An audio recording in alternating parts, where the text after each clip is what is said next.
अस्सलाम वालेकुम दोस्तों, जैसा कि हम बात करते आ रहे हैं हार्ट अटैक पे, तो आज हम बात करेंगे कि हार्ट अटैक के बाद कौन से 5 ऐसे काम हैं जो कि बहुत ज़रूरी हो जाते हैं उस इंसान के लिए जिसको अटैक का मसला होता है। सबसे पहले नंबर पे हम बात करेंगे स्मोकिंग की। स्मोकिंग से मुराद है सिगरेट, हुक्का या किसी भी शक्ल में तंबाकू आपके जिस्म के अंदर जाए, वो स्मोकिंग है। सिगरेट जिस तरह हार्ट अटैक करवाने में इसका बहुत ज़्यादा अमल दखल है, बहुत ज़्यादा रोल है, इसी तरह अगर हमने हार्ट अटैक होने के बाद दोबारा दूसरे अटैक से बचना है तो उसके लिए बहुत ज़रूरी है कि हम सिगरेट तर्क कर दें, स्मोकिंग किसी भी शक्ल में हो उसको छोड़ दें। तहकीक में ये बात सामने आई है कि सिगरेट छोड़ने से, स्मोकिंग छोड़ने से 30 से 50% कमी आती है दोबारा अटैक होने के खदशे में।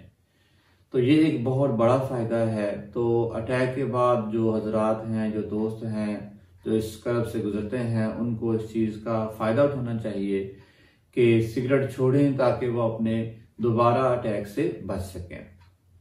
दूसरे नंबर पे जो काम करने वाला है वो ये कि जो हमारे दोस्त अहबाब अटैक से मुतासर होते हैं, ये देखा गया है कि वो साइकोलॉजिकली, नफ्सियाती तौर पर बहुत ज़्यादा कमज़ोर हो जाते हैं।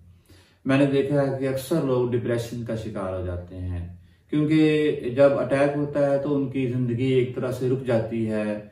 उनकी ज़िंदगी के जो मामलात हैं वो एक दफ़ा तो बिल्कुल ठहर जाते हैं, सहम जाते हैं और अक्सर उनको अपनी ज़िंदगी की प्लानिंग दोबारा नए सिरे से करनी पड़ती है। इस सारे प्रोसेस में वो काफ़ी नफ्सियाती तौर पर दबाव का शिकार होते हैं, डिप्रेशन में चले जाते हैं। अच्छा, ऐसी सूरत हाल को अगर काबू करना है, ये सूरत हाल से निमटना है, तो उसके लिए फैमिली सपोर्ट या सोशल सपोर्ट जो है वो बहुत ज़रूरी है। सोशल सपोर्ट या फैमिली सपोर्ट जो है, इससे मुराद ये है कि जितने भी हमारे घर के अफराद हों, जो उसके रिश्तेदार हों, जो उसके दोस्त हों, वो सब उसको नफ्सियाती तौर पर उसकी मदद करें, उसके मोराल को डाउन ना होने दें, उसकी जो हिम्मत और हौसला है वो बंधे रखें और उसको कभी भी डिप्रेशन की तरफ ना जाने दें। क्योंकि डिप्रेशन जो है, अगर मरीज डिप्रेशन में जाता है तो उसको दोबारा अटैक होने का खदशा बहुत ज़्यादा होता है।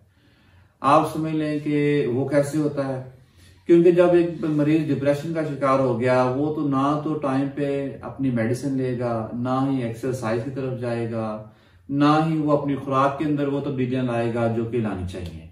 तो इस सब का नतीजा ये होगा कि वो मरीज बेचारा दोबारा मौत के मुंह में, दोबारा अटैक की तरफ चला जाएगा। तो जो दूसरा सबसे अहम काम है वो यही है कि जितने भी उसके रिश्तेदार हैं, फैमिली है और जो फ्रेंड्स हैं, दोस्त अहबाब जो हैं, इन सब की ये जिम्मेदारी बनती है कि वो सब मिलके उसका हौसला, उसकी हिम्मत कभी भी गिरने ना दें, उसको बांधे रखें ताकि वो दोबारा जो है अपनी जिंदगी की तरफ लौट सके। तीसरा जो सबसे अहम काम है वो फैमिली के हवाले से है। दोस्तों, ये देखा गया है कि जब किसी को हार्ट अटैक का मसला होता है तो उसके बाद जो पहले 18 महीने होते हैं, जो पहले 18 महीने, 1.5 साल जो पहला होता है, वो बड़ा ही अहम होता है। ये देखा गया है कि जो लोगों को कार्डिक अरेस्ट होता है, यानी दिल की धड़कन का बिल्कुल बंद हो जाना, और जिसके नतीजे में अक्सरियत मौत का सदमा जो है वो बर्दाश्त करना पड़ता है लवाहिकीन को, तो वो पहले 18 महीनों में ही होता है। यानी अटैक के जो पहले 18 महीने हैं, इसमें कार्डिक अरेस्ट, दिल की धड़कन का बंद होना और मौत का जो खदशा है वो बहुत ज्यादा होता है। तो ऐसी सूरत हाल में फैमिली के लिए एक जिम्मेदारी बनती है कि वो कार्डिक अरेस्ट को घर पे कैसे आप उसकी मदद कर सकते हैं, अपने मरीज की कैसे आप उस कार्डिक अरेस्ट को डील कर सकते हैं, कैसे उसको आप संभाल सकते हैं, ये उनको सीखना चाहिए। घर के तमाम अफराद जो हैं उन्हें ये कार्डिक अरेस्ट को मैनेज करना, दिल की धड़कन का बंद होना, मरीज का अचानक बेहोश होना, बेजान होना, इसको डील करना, इसको मैनेज करना, इससे नबर्दजुमा होना सीखना चाहिए। जिसे हम आम जुबान में, डॉक्टरी जुबान में CPR कहते हैं, कार्डियोपल्मोनरी रिससिटेशन। तो CPR जो है इस पे हम एक अलग से पूरी वीडियो बनाएंगे, आपको सिखाएंगे कि CPR कैसे हमने करना है। अगर घर में कोई इस तरह पेशेंट जो है, आपका जो मरीज है वो अचानक से कार्डियक अरेस्ट का शिकार हो जाता है, तो उसको आपने घर में कैसे, उसका CPR कैसे करना है, उसको आपने कैसे डील करना है। तो ये बहुत अहम है कि घर के अफराद के, जिस घर की फैमिली में किसी को अटैक हुआ है, घर के अफराद जरूर सीखें कि CPR कैसे करना है। घर में अगर किसी को कार्डियक अरेस्ट होता है तो उसको कैसे डील करना है। चौथे नंबर पे जो है वो है मरीज की दिल के अलावा जो अमराज हैं उनका कंट्रोल। जैसे कि हम जानते हैं कि शुगर, ब्लड प्रेशर और कोलेस्ट्रॉल, ये बीमारियां तीन तो ऐसी हैं जो कि दिल के अमराज का सबब भी बनती हैं और उसको बढ़ाती भी हैं। तो ये बहुत ही अहम है कि आप अपनी शुगर कंट्रोल रखें, आप अपना ब्लड प्रेशर कंट्रोल रखें, आप अपना कोलेस्ट्रॉल कंट्रोल रखें।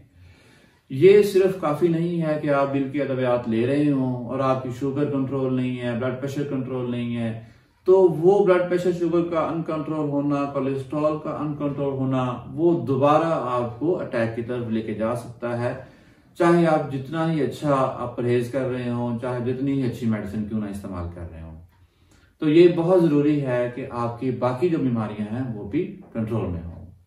पांचवा लेकिन सबसे अहम जो है, मैं कहूंगा जो सबसे अहम बात है, जो काम जो करने वाला है अटैक के बाद, वो है अपना वेट कम करना। वेट की अहमियत का अंदाजा आप यहां से लगा लें कि जब कोई भी मरीज अटैक की तरफ जाता है तो अटैक होने के बाद उसका दिल थोड़ा कमजोर हो जाता है, उसका दिल उतना काम नहीं करता जितना वो पहले कर रहा होता है।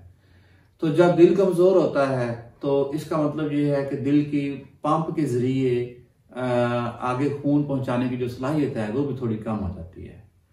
तो अगर ऐसी सूरत हाल में इंसान का वजन उतना ही हो जितना कि अटैक से पहले है और बाद में भी वही हो, जो वजन उसका अटैक से पहले था वही बाद में हो, तो ऐसी सूरत हाल में कमजोर दिल के लिए खासा मुश्किल हो जाता है अपने उस पूरे जिस्म को खून की सप्लाई बहाल रखना।